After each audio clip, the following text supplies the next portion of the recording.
Hi Dixons, I'm Justine Oldham, Associate Executive Principal here at Dixons. Today's episode looks at the first and second steps in the 6-step coaching model. If you've not already watched our previous videos on coaching and deliberate practice, the links will be provided in the description below. The 6-step model is outlined on the slide shown now. In this video, we will simply talk about the first and second steps, praise and probe. And then in the following 2 videos, we will exemplify the following 4 steps. The first step in the 6-step model is praise. This is most focused if it relates to previous action steps. It also validates the teacher's efforts to improve when it is noticed and praised. We're now going to show a clip of a part of a Year 4 lesson, followed by a clip of the coaching session that took place afterwards. You might get to do more than one in the time if you are speedy. You might spot Miss Shorten's challenge question in there. I might have been a little bit tricky for you this morning. You'll have to see if you can spot it. You'll need your mini whiteboard. Okay, I'm going to put 2 minutes on my timer. Show me you're smart and ready to go. Good. Love these tracking eyes, means we're getting a really purposeful transition. Is my whole team ready? Got that 100%? Good. Tell me, what's 3 times 5? 15. 3 times 5 is? 15.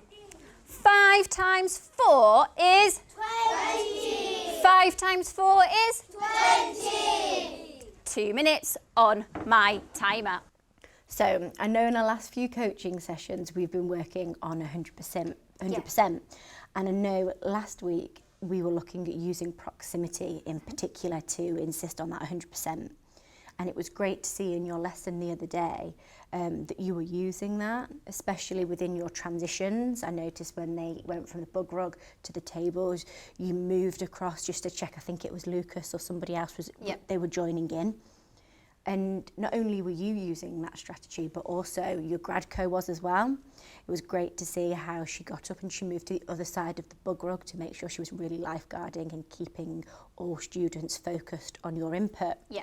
So following practicing that in our coaching session and then using it within the lesson, how did it feel to you?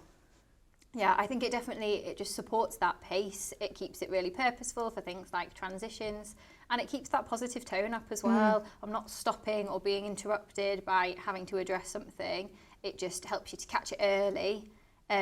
That movement means that you're there. The student recognises that you're there to support them actually. It doesn't feel like calling them out, and it keeps that flow and that pace nice. Oh, that's great. Step 2 is what we call probe. We know that people are much more likely to embrace conclusions that they have reached themselves. We therefore lead with a targeted question focused on a very narrow area of the lesson observed.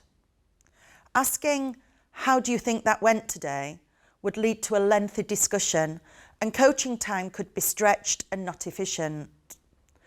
By prioritising an area and talking about the purpose, we can narrow the focus to a particular part of the lesson and a key idea. We could also guide the discussion by asking a question that will focus the teacher's attention on the gap between what they did and what we would ideally like this to look like. So, for example, if a teacher does not immediately see this, we could share a video showing a model and ask, what is the difference between what you have seen here and what happened in your classroom today? Or, what is the gap between what happened in the video and what happened in your classroom?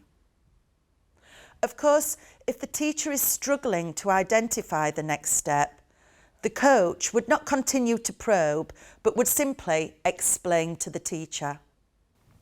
So, as you know, we've been working on 100%. I want us to really look in depth at the review now part of your lesson in particular. Can you tell me what is the purpose of the review now? Sure. So it keeps students accountable for whatever they've done in their do now. They need to have their answer ready. They need to have been on task and working. And it's a quick, speedy data capture for me. Has everybody been on task? Are there any misconceptions or errors? Anything that I need to address then and there? Anybody who actually needs a bit more follow-up? And it's great there that you've said about the data check. Do you think you were able to check all students within that? Not quite, no. I think because we've not got it quite slick enough or not quite speedy enough, there's a couple often that I miss out on at the end because I'm trying to get round them all, but they're not there with us, so they're not quite ready yet, and it means I can't get to them in that same show me. It's interesting that you noticed that, because I picked up a few in the corner in particular that they just didn't quite keep up with the rest of the class during your show me. So it's great that you've been able to pick that out. Okay. These first steps in the model, praise and probe, help to build a positive relationship between the coach and coachee and help to narrow the focus of the coaching check-in so that it is really purposeful. Thank you so much for watching. Please remember to join us for our next video on coaching. Please subscribe to the channel, like and share. And I look forward to seeing you soon when we will look at the next steps in our 6-step instructional coaching model.